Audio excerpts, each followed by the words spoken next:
안녕하세요, 복덩이 여러분. 김매욱과 함께하는 즐거운 민법 복습 시간입니다.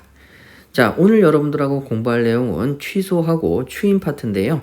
자, 이쪽 부분이 조금 까다롭죠. 자, 그래서 여러분 우리 요약수를 통해서 정리하시고 문제를 한번 풀어보도록 하겠습니다. 자, 먼저 여러분 표를 보시게 되면 표에서 왼쪽 편에 추인, 법정 추인이 나와 있고 우측에 취소가 나와 있죠. 자, 그래서 먼저 이런 행위가 일어나려면 무슨 행위가 먼저 있어야 되겠습니까? 취소가 가능할 수 있는 법률행위, 즉 유동적 요인 법률행위가 있어야 되죠. 이 행위에 대해서 우리가 추인을 할지 취소를 할지 결정을 할 수 있게 됩니다. 자, 그럼 먼저 왼쪽 편을 보세요. 자, 목차에 보시면 취소할 수 있는 취소권자가 나와 있고 추인할 수 있는 추인권자도 나와 있습니다. 둘 다 같은 사람입니다. 자, 그래서 하나의 조문을 쓰죠. 제한 능력자, 착오로 인하거나 사기 강박에 의해서 의사를 표시한 자, 착, 그리고 그에 따른 의사 표시를 대신해 줄 수 있는 대리인, 그리고 승계인, 승, 이렇게 해서 제착, 대승에 한해서 취소도 할 수 있고 추인도 할 수 있습니다. 그러면 제한 능력자, 착오자, 대리인, 승계인 모두 취소도 추인도 가능할 것이냐 라고 내려오니까 할 수 있다고 했잖아요. 그런데 그 밑에 보세요. 뭐라고 되어 있냐면 추인은 뭐예요? 취소 원인이 소멸된 후에 해야만 효력이 생깁니다. 제한 능력자는 취소 원인이 소멸된 후에 바로 능력자가 된 후에야만 추인이 가능합니다. 제한 능력자에는 추인해도 효력이 생겨야 안 생겨요? 안 생기죠. 자, 그러면 능력자가 된 후에 추인이 될 수 있는데 그러면 제한 능력자에는 추인을 못하니까 제한 능력자일 때에는 누가 추인하죠?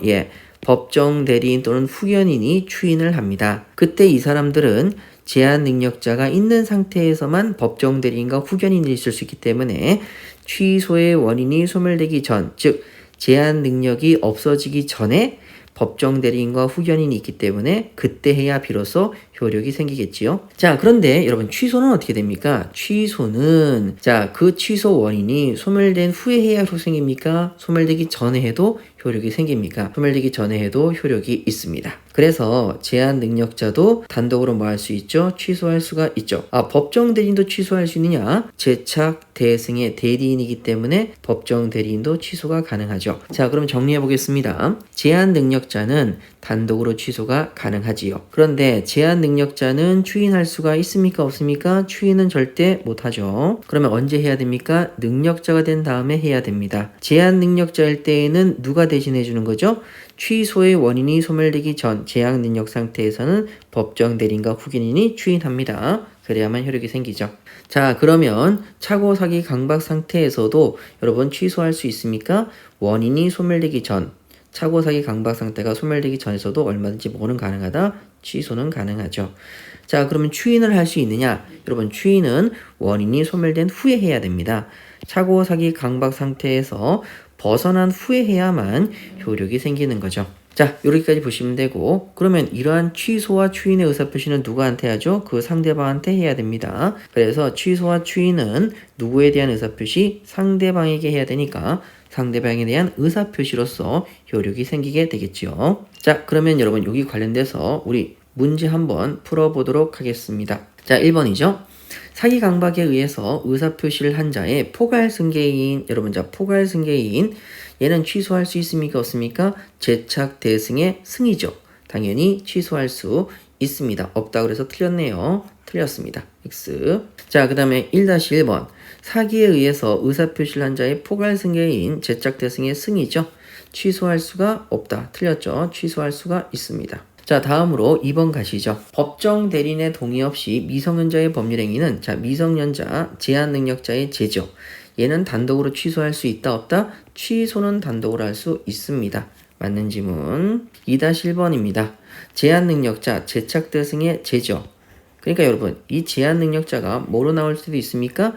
미성년자로 나올 때도 있습니다. 주의하시고 자, 동의가 없더라도 단독으로 취소할 수 있느냐? 취소할 수 있죠. 맞는 지문 되겠습니다. 자, 3번 가도록 하죠. 취소의 원인이 종료되지 않았다. 취소의 원인이 종료되지 않았다. 즉 제한 능력 상태에서 벗어나지 않았다. 맞죠? 착오, 사기, 강박 상태에서 벗어나지 않았다 라고 했을 땐 그땐 누가 대신해 주죠? 제한 능력일 때에는 법정 대리인이 추인할 수 있습니다 라고 돼 있죠. 법정 대리인이 추인할 수 있습니다. 자, 그 다음에 3-1번이죠. 제한 능력자에 대해서 법정 대리인이 있는데 추인을 합니다.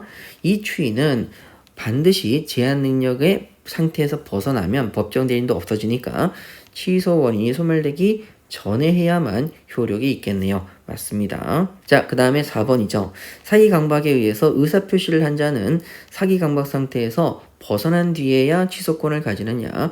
여러분, 취소는 벗어날 필요가 없죠. 추인권은 벗어나야 되는데 벗어난 뒤에야 취소권을 가진다. X 되겠습니다. 자, 이제 5번 보도록 하지요. 취소할 수 있는 법률행위의 추인입니다. 자, 추인이니까 원인이 종료된 후에 해야 되고 후에 하지 아니하면 효력이 없다. 예, 효력이 없습니다. 맞네요. 자, 이제 6번입니다. 강박에 대한 의사표시를 한 자는 강박 상태에 의해서도 추인을 합니다. 여러분, 강박 상태입니다. 벗어나지 못했죠? 그러면 추인해봤자 효력이 없습니다. 추인해도 효력이 없네요. 자, 이럴 경우에는 추인의 효력이 안 생기기 때문에 여전히 유동적 유효 상태고 따라서 그 의사표시를 뭐 할 수 있죠? 취소할 수가 있게 됩니다. 6-1번 보시죠. 강박 상태에서 추인을 합니다. 자, 그러면 이 추인은 효력이 생긴다 안 생긴다? 안 생긴다. 따라서 이 경우에 그 의사표시는 여전히 유동적 유효고 의사표시를 뭐 할 수 있다? 취소할 수 있죠. 예, 그래서 맞는 질문 되겠습니다.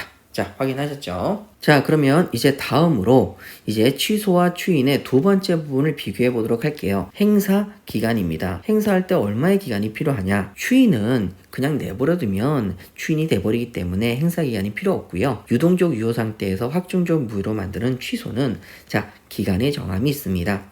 먼저 추인할 수 있는 날로부터 3년, 법률행위를 한 날로부터 10년 이렇게 되는 거죠. 이 중에서 어느 하나도 만료가 되면 그때는 기간이 경과됐다고 봐서 취소권이 소멸합니다. 자, 이런 것들을 우리는 제척기간이라고 하죠. 자, 우리 형성권 공부할 때 여러분 형성권은 그 형사기간을 제척기간이라고 부릅니다. 자, 그 다음에 과정 보시죠. H번은 시험에 안 나옵니다. 그냥 비교를 하기 위해서 내놨고요. 자, 우측의 조문. 취소된 법률행위는 자, 그때는 유동적 유효에서 확정적 무효, 유효에서 무효로 넘어가니까 반드시 뭐 한다? 소급한다.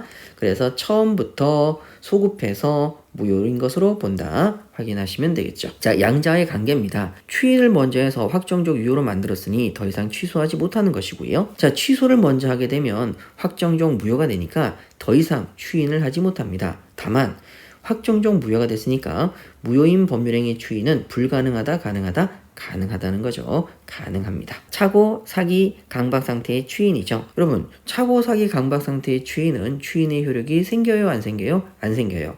그래서 추인의 효력이 생기지 않습니다. X. 자, 그래서 여러분 그 다음에 나와 있죠? 추인의 효력이 발생하지 않아서 유동적 유효 상태니까 여전히 뭐 할 수 있다? 취소할 수 있습니다. 자, 이제 효력 보시죠. 기존의 유동적 유효인 법률행위가 추인을 하게 되면 확정적 유효로 변경이 됩니다.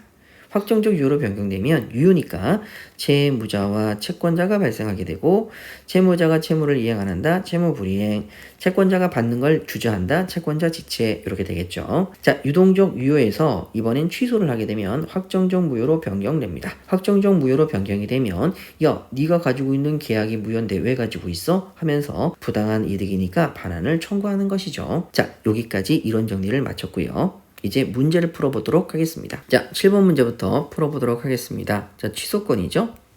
추인할 수 있는 날로부터, 추인할 수 있는 날로부터 3년입니다. 1년이라고 해서 틀렸죠? 법률행위 한 날로부터 몇 년입니까? 10년입니다. 5년이라고 해서 틀렸네요. 그래서 7번은 X, 7-1번 가시죠. 취소권은, 자, 법률행위 한 날로부터 3년, 추인할 수 있는 날로부터 10년. 3년, 10년 맞네요.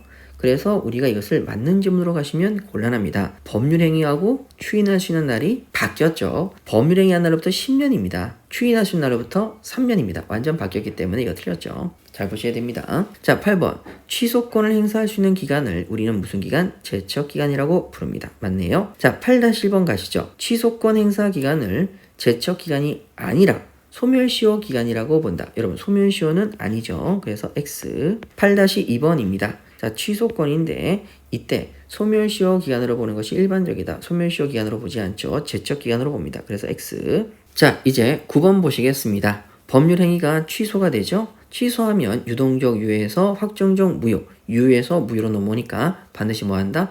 소급한다. 처음부터 뭐인 것으로 본다? 무효인 것으로 본다. 예, 맞습니다. 자, 그럼 이제 9-1번이죠. 취소한 법률행위는 처음부터 좋아요. 효력이 없는 것으로 본다. 여러분 효력이 없다는 게 뭐죠? 무효죠. 같은 말이네요. 그래서 맞습니다. 10번이죠. 취소할 수 있는 법률행위는 취소한 후에 여러분 취소를 했기 때문에 확정적 무효가 돼서 더 이상 추인은 안 되죠. 하지만 무슨 추인은 가능하다? 무효가 됐으니까 확정적 무효로서의 추인 요건을 갖추면 확정적 무효 행위의 추인으로서 추인할 수는 있다 없다? 다시 추인할 수 있습니다. 없다 그래서 틀렸네요. 10-1번입니다. 자, 취소하시는 법률행위가 취소한 후에 무효행위 추인 요건을 갖추면 그 요건에 의해서 무효행위의 추인에 의해서 추인될 수 있다 없다? 있습니다. 없다 그래서 틀렸죠. X. 10-2번입니다. 취소하여 무효가 된 법률행위죠. 자, 그러면 무효행위의 추인 요건에 따라서 추인할 수 있다 없다? 있습니다. 없다라고 해서 또 틀렸네요. X. 자, 똑같은 패턴의 문제가 계속 나오고 있습니다. 11번이죠. 취소할 수 있는 법률행위는 추인권자의 추인이 있은 후, 여러분 추인이 있었으니까 확정적 유효가 됐고 더 이상 취소하지 못하죠. 12번이죠. 법률행위가 취소된 경우 그 법률행위에 기해서 이미 급부가 행해졌습니다. 여러분 뭐가 됐다고요? 취소가 됐다고요. 취소가 됐으니까 확정적 무효가 됐죠. 그러면 기존에 줬던 것은 뭐가 된다고요? 부당이득이 되기 때문에 부당이득 반환 청구를 해서 반환되어야 하겠습니다. 12-1번이죠. 자, 법률행위가 사기에 의해서 취소가 됐죠. 자, 그러면 그때에는 취소가 되면 부당이득 반환 청구권을 행사할 수 없습니까? 있습니까? 있죠. 부당이득 반환 청구권을 행사할 수 없다. 그래서 틀렸네요. 자, 요렇게 해서 여러분 취소와 추인 부분을 모두 공부하셨습니다. 자, 취소와 추인 부분은 여러분 자꾸 헷갈릴 수 있으니까 잘 비교해서 정리하시면 되겠습니다. 자, 우리 법등이 여러분 오늘도 열심히 복습하셨고요. 다음 시간에 또 만나요. 안녕.